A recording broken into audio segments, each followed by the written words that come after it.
ও ভাই, এই যে আমি বসে ভিডিও করছি, এটা তো কপি। আমার সামনে মাইক রয়েছে ভাই, এটা তো আমি কপি করছি ভাই তোর থেকে। ভাই আমি বাংলায় কথা বলছি, এটা তো কপি, এটা নির্ঘাত কপি। আমি বাংলায় কেন কথা বলবো? অন্য একজন বাংলায় বলে, সে বাংলায় রিভিউ করে, আমার তো বাংলায় করা উচিত নয় ভিডিও। আমি বাংলায় কেন করবো ভাই?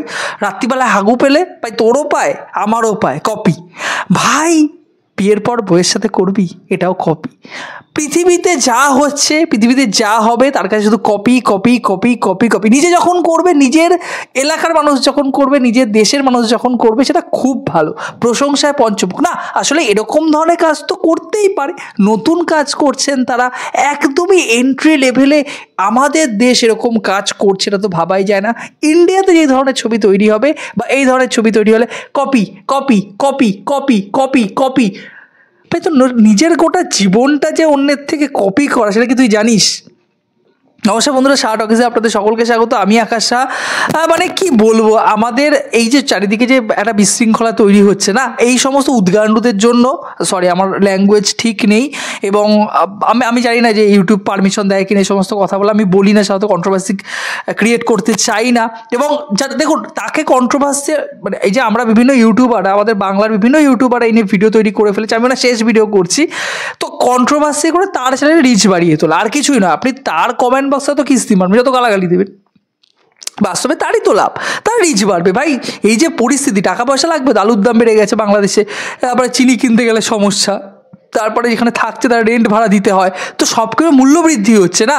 ইউটিউবের পয়সা তো বাড়ছে না, ইউটিউব তো এমনিতে যে ধরনের আরপিএম দেয় সে আরপিএমই দিচ্ছে। ফলে তো কী হচ্ছে না, তাকে অন্য জায়গার থেকে কন্ট্রোভার্সি ক্রিয়েট করে, যেটা সে আগেও করেছিল তুফানের সময়, এবারও সে করে, আমি কিন্তু কিছু ক্ষেত্রে তাকে সাপোর্ট করেছিলাম। এবং সবথেকে বড় বিষয়টা আমার ভুলই বলবো আমি, যে আমি তাদের সুপারস্টার, তাদের যে বড় সুপারস্টার রয়েছে আর কি, তারা বলে মেগাস্টার বলে যাকে আর কি, সাকিব খানকে, তার তুফান কিন্তু আমি এখানে দেখতে গিয়েছিলাম, এবং আমি অবভিয়াসলি ছবিটাকে ভালো বলেছিলাম, আমার যেগুলো ভালো লেগেছিলো বলেছিলাম। এবং আমি যখন এখানেও সবাই কপি কপি বলেছিল, আমি কিন্তু বলেছিলাম যে হ্যাঁ অবশ্যই ইন্সপায়ার্ড হওয়া, বা কিছু ক্ষেত্রে সেই জায়গার থেকে হয়তো তাদের দৃশ্যপটগুলোকে রাখা হয়েছে, বা গল্প তো নতুন কিছু করার নেই, বলার নেই। আপনি কীভাবে প্রেজেন্টেশন করছেন, কীভাবে ডেলিভারি করছে, ডায়লগ ডেলিভারি করছে একজন নায়ক, রোম্যান্স দৃশ্যটা কতটা, মুহূর্তটা কতটা দর্শকদের সাথে কানেক্ট করতে পারছে, এগুলোই বড় কথা। একটা রোম্যান্স দৃশ্যপট, একটা ভালোবাসার দৃশ্যপট, আই লাভ ইউ, আমি তোমাকে ভালোবাসি, এটা তো পৃথিবীর শুরুর থেকে আজ অবধি হয়ে যাচ্ছে। আগামী 100-1000 বছর, যত বছর পৃথিবী থাকবে, কলিযুগ থাকবে, ততদিন পর্যন্ত চলবে। এখানে নতুনত্ব কী রয়েছে? কিভাবে তারা দুজনের সাথে মিলেমিশে প্রেম করছে, কিভাবে তাদের প্রেজেন্টেশন দর্শকদের কানেক্ট করে, এটা সব থেকে বড় বিষয়। তো ভালোবাসার দৃশ্যপট তো, ভালোবাসার চিত্ররূপ তো একই রকম হবেই। কমার্শিয়াল ছবিতে অবশ্যই সেই ধরনের ডার্ক যে কালার গ্রেডিয়েন্টস থাকে, যে ধরনের অ্যাকশন সিকোয়েন্স থাকে, সেগুলো তো এক হবেই। এবং এটা আপনাদের বুঝতে হবে যে অরিজিন বাস্তবিক করতে, সেটা কোথা থেকে এসেছে। কেজিএফ সালার আজকে একটা ভিডিও করেছে আমাদের কমিউনিটির দেবজ্যোতি দা, আমি অবভিয়াসলি আপনাদের চেক করতে বলবো সেই ভিডিওটা, সেখানে বলেছে কেজিএফ সালার, এটা আমি আগেও আপনাদের মনে হয় বলেছিলাম, কেজিএফ সালার তো বাস্তবে অরিজিন নয়, সেখান থেকে তো জন্ম নয় কমার্শিয়াল ছবি। কেজিএফ সালার আগে কমার্শিয়াল ছবি ছিল না, অমিতাভ বচ্চন তার আগে থেকে বলিউডে কমার্শিয়াল ছবি হচ্ছে, সেগুলো হলিউড থেকে ইন্সপায়ার্ড হয়ে আসছে ভাই। আজকের দিনে আপনি যে ছবিই দেখছেন, তার রিয়েল যে অরিজিন, সেটা কোথা থেকে আপনি নিজেও ধরতে পারবেন। এখান থেকে একটু, ওখান থেকে একটু, এই যে ডিটেকটিভ স্টোরিগুলো হয়, আগাথা ক্রিস্টির আগামাথা একদম এক করে ছবিগুলোকে তৈরি করে, সেখান থেকে কাহিনী নিয়ে, সেখান থেকে পয়েন্ট নিয়ে, সেখানে ডিটেকটিভদের যে পয়েন্ট অফ ভিউ, তাদের যে মানে সার্চ করার যে অনুসন্ধান করার যে প্রক্রিয়া, সেগুলো ওখান থেকে ইন্সপায়ার্ড হয়ে তৈরি করা। এমনকি শার্লক হোমস থেকে আমাদের ব্যোমকেশ বক্সী লেখার জন্য শরদিন্দু বন্দ্যোপাধ্যায় নিজে অনুপ্রেরণা পেয়েছিলেন। ফেলুদা তৈরির ক্ষেত্রে সে মনে করতেন যে সত্যজিৎ রায় যে শার্লক হোমস আমার গুরু আর কি ডিটেকটিভ জগতে। তো এইটা তো কোথাও না কোথা থেকে একটা এসছে মাথাটা। তো আপনি কেজিএফ সালার, এগুলো কি বলুন তো, তাদের ইন্ডাস্ট্রির মধ্যে তো কাজ হয়। তুফানের মতো একটা সিনেমা হলে তৈরি হয়, তুফান ঠিক আছে, আমি খারাপ কিছুই বলছি না কোনো কাজকে। আবার তারপর বরবাদের মতো একটা ছবি বড়বাজে তৈরি হবে, সেখান থেকে একটা বড় ইনকাম তৈরি হবে। তৃতীয় বিশ্বের দেশ, একটা দেশ যে 10বার করে স্বাধীন হচ্ছে, বা কি বলবো, আর যে আমার কিছু বলার নেই ব্যাপারটা নিয়ে। কিন্তু সব থেকে বড় বিষয়, তোমার ছবি, তোমার ইন্ডাস্ট্রিতে যখন ছবি এসেছিল তখন আমি সাপোর্ট করেছিলাম, অনেকেই সাপোর্ট করেছিল, অনেকে গিয়ে এখানকার ইউটিউবারদের বিরুদ্ধে গিয়েও কথা বলেছিল যে না তুমি কপি কেন বলছো, তুমি ছবিটা আসুক, ছবিটা নেগেটিভিটি কেন করছো, আমাদের ইন্ডিয়াতে চলুক। আমি নিজে বলি যে যদি বাংলাদেশের কোনো ইন্ডাস্ট্রির ছবি এখানে চলে, যেরকম এখানে হাওয়ার মতো ছবি চলেছিল, নন্দন কেন্দ্রিক ছবি, বা চঞ্চল চৌধুরী বা মোশাররফ করিমের মতো অভিনেতা শিল্পীদেরকে আমরা পছন্দ করি, তাদের অভিনয়কে। প্রচুর শিল্পী রয়েছে, নিশো রয়েছে, হ্যাঁ, তো প্রচুর যে শিল্পী রয়েছে, যাদের নাটক আমরা বাঙালিরা, বাংলার লোক নিয়মিত দেখেন। তো শিল্পের কদর তো সব জায়গায়, কিন্তু ইউটিউবার, সে বড় ইউটিউবার বাংলাদেশের, সে প্রথমে প্রশংসা করেছে, প্রশংসাটা ভুয়ো প্রশংসা করতে হয়, তারপর সে গিয়ে বলছে যে না এটা কপি, ওটা কপি। আমার মনে হলো এখান থেকে বিজিএম, ওখান থেকে কালার গ্রেডিয়েন্টস, ওখান থেকে ভাই ব্যাকগ্রাউন্ড মিউজিক, একটা ব্যাকগ্রাউন্ড মিউজিক ধরুন ডার্ক একটা থিম বসানো হয়, সে ব্যাকগ্রাউন্ড মিউজিকে আপনি কী এক্সপেক্ট করছেন? বিয়ের সানাই বাজবে? হ্যাঁ, তো কী এক্সপেক্ট, আপনি কী করতে চাইছেন বা কী করতে চাইছো তুমি?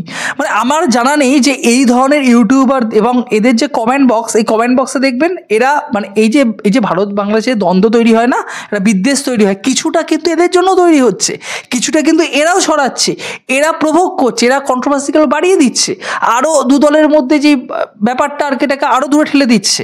তা নয়, কোথায় আপনি প্রশংসা করবেন, কোথায় বলবে যে হ্যাঁ এই ছবিটা আমাদের বাংলাদেশে রিলিজ করুক, আমরা বাংলাদেশের দর্শকরা দেবের ছবি দেখতে যাব, খাদান একটা ভালো হয়েছে, আমরা যে ধরনের কমার্শিয়াল ছবি দেখি সে ধরনের কোল মাইনের ওপর, কয়লা খনির ওপর একটি ছবি হচ্ছে, আমরা কেজিএফ পুষ্পা দেখতে পাচ্ছি না, কারণ সাউথের ছবি, কিন্তু আমাদের ভাষায় বাংলায় ছবি তৈরি হচ্ছে, বাংলাদেশে রিলিজ করছে, আমরা সেই ছবিগুলো দেখতে যাব। তা না, সেখানে গিয়ে এরা কন্ট্রোভার্সি ক্রিয়েট করছে বারবার করে। আরে আপনি অবশ্যই যদি নেগেটিভ কিছু থাকে, আমরাও নেগেটিভ পয়েন্ট বলি ছবির ক্ষেত্রে। এবার বিড়ি ফোকার যে স্টাইল, মানে এই বিড়ি ফোকার স্টাইলকে জওয়ান থেকে নিতে হবে। জওয়ান কি নতুন কোনো স্টোরি ভাই? জওয়ানের মূল কনসেপ্ট কি নতুন? বা এখানে কি বলা হচ্ছে যে মানে এই ব্যাপারগুলো না হাস্যকর, বড্ড হাস্যকর। ডায়লগ তো কিছু ক্ষেত্রে একদম কেজিএফ পুষ্পার কি সালারের নকল আর কি ভাই। মানে এদেরকে আমার আলাদা করে কিছু বলার নেই। আমি জানি না এই কন্ট্রোভার্সিটা আবার কত অবধি এগোবে, কোথায় পৌঁছবে। অবভিয়াসলি বাংলার সমস্ত রিভিউয়ার কিন্তু প্রতিবাদ করছে। আমার মনে হলো যে এবার উত্তর দেওয়া প্রয়োজন, কারণ আমাদের বাংলার রিজিওনাল সুপারস্টার, বিগ সুপারস্টার, যেখানে আমরা প্রত্যেকটা মুহূর্তে খাদানকে সাপোর্ট করছি, খাদান যদি খারাপ হয়, খাদান যদি সেই প্রমিসটা আমাদের না রাখতে পারে, অবশ্যই খাদানের সমালোচনা আমরা করব। কিন্তু ফার্স্ট ডে ফার্স্ট শো আমি কিন্তু খাদান দেখতে যাবো, এটা আমি আগেও বলেছি। সন্তান দেখবো অবশ্যই, মিঠুন চক্রবর্তীর আমি ফ্যান, আমাদের প্রচুর অডিয়েন্স রয়েছে মিঠুন চক্রবর্তীর, কিন্তু ওটার সাথে এসবিএফ যুক্ত আছে, তাই আমার চিন্তা খুব একটা নেই। কিন্তু খাদানের, তার অডিয়েন্সও রয়েছে বাংলায়, প্রচুর অডিয়েন্স রয়েছে, কিন্তু খাদানের অডিয়েন্সকে আমাদের টেনে আনতে হবে। যে অডিয়েন্স শীত ঘুমে রয়েছে বাংলায়, সেই অডিয়েন্সকে জাগিয়ে হলে নিয়ে আসতে হবে, এবং সিঙ্গেল স্ক্রিনে নয়, তাদেরকে 200-250 টাকা খরচা করে তাদেরকে মাল্টিপ্লেক্সে নিয়ে আসতে হবে। এটা কিন্তু খুব কঠিন কাজ। দেব বেঙ্গল ট্যুর করছেন, দেব প্রমোশন লেভেলে খুব ভালো কাজ করছেন, দেব গান বলুন, প্রি ট্রেলার বলুন, টিজার বলুন, সেগুলো দর্শকদের মধ্যে বেশি পরিমাণে ছড়িয়ে দিচ্ছে। দেব টাকা খরচ করেছেন, দেব প্রচুর হিউজ একটা বড় কাস্ট রেখেছেন, দেব গানগুলো যেগুলোকে ডেলিভারি করেছেন খুব সুন্দর হয়ে ডেলিভারি হচ্ছে, খুব ভালো। এখনও প্রত্যেকটা ডিপার্টমেন্টে কাজ কিন্তু নিখুঁত মনে হয়েছে। তো আমাদের কাজ, আমাদের রিভিউয়ারদের কাজ, যে সমস্ত দর্শক আমাদের দেখে 5-10 জন, 15 জন, 20 জন, 50 জন, 100 জন, আমাদের কাজ পজিটিভিটি ছড়িয়ে দেওয়া। অবশ্যই পজিটিভিটি ছড়িয়ে দেবো ভাই। আজকে বাংলা ভাষায় যদি পজিটিভিটি না ছড়িয়ে, যদি খাদান না চলে, আগামী দিনে কমার্শিয়াল ছবি নিয়ে আমাদের কিছু বলার থাকবে না। আগামী দিনে কমার্শিয়াল ছবি না চললেও আমাদের কিছু বলার থাকবে। তাহলে ওই ফ্যামিলি ছবি তৈরি হবে এবং দর্শক তাই দেখবে।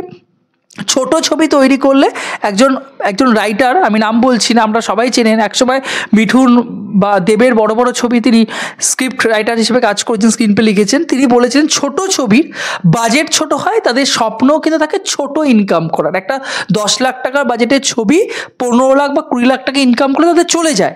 নন্দন কেন্দ্রিক ছবি হয়তো হয়েও যায় অনেক সময়, মানিকবাবুর মেঘের মতো ছবি, ঠিক আছে, কিন্তু একটা বড় বাজেটের ছবি বড় ইনকাম করলে ইন্ডাস্ট্রির প্রত্যেকের লাভ হয়। তারা নতুন ধরনের এক্সপেরিমেন্টাল ছবি করার জন্য সাহস পায়। এই সামান্য জ্ঞান বুদ্ধি না থাকলে আর ওই বাংলাদেশি ইন্ডাস্ট্রির 2-3টে ছবি দেখলে প্রোফাইলের ওই রিচ বাড়ানো যায়, প্রোফাইলের কি বলবো আর কি, নিজের মুখটা দর্শকের কাছে তুলে ধরা যায়, কিন্তু ইন্ডাস্ট্রির কোনো লাভ কিন্তু হয় না। যাই হোক, আপনাদের কি মতামত এই বিষয়ে? আপনারা সবাই জানেন কার বিরুদ্ধে আমরা কথা বলছি। কি মতামত অবশ্যই কমেন্ট বক্সে নিয়ে যাবেন। ভিডিওটি ভালো লাগলে, ইনফরমেটিভ লাগলে শেয়ার করবেন। ভালো থাকবেন সবাই। জয় হিন্দ।